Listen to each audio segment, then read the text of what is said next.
Bonjour, est-ce que vous pouvez vous présenter et nous dire donc ce qu'est l'étudiant?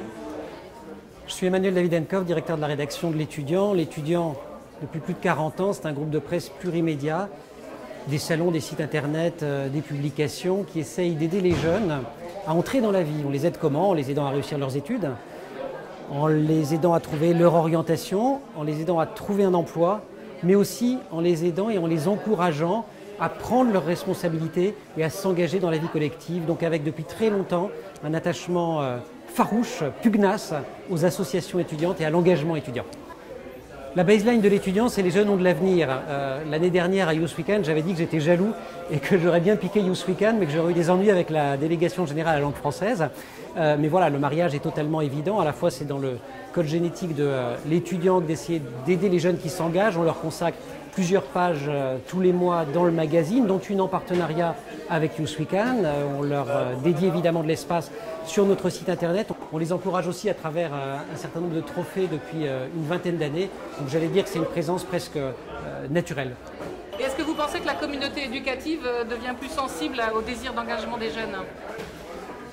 Je trouve qu'il y a dans la communauté éducative un certain nombre de signaux extrêmement encourageants. Parmi les indices, il y a tous les établissements qui s'engagent aux côtés de l'Institut du service civique, une initiative récente qui permet à des volontaires du service civique, après le service civique, soit d'entrer dans la vie professionnelle, soit de monter une association, une entreprise, mais également de poursuivre des études. Et donc, l'idée que l'engagement a une valeur, que l'engagement vaut diplôme, est une idée qui est en train de s'installer dans un certain nombre d'établissements d'enseignement supérieur. Donc oui, je pense qu'il y a un mouvement en ce moment, c'est un mouvement qu'il faut évidemment essayer d'amplifier. Pour ça, il faut l'encourager, le médiatiser.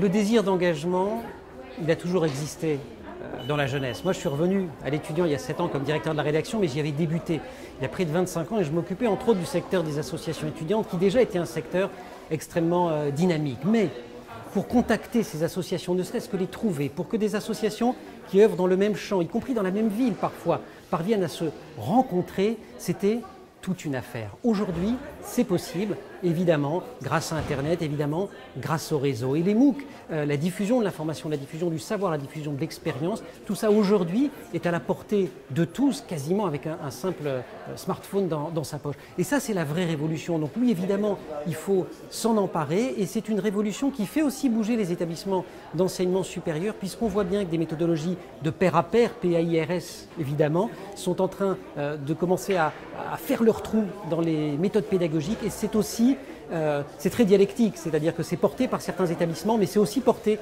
par les étudiants.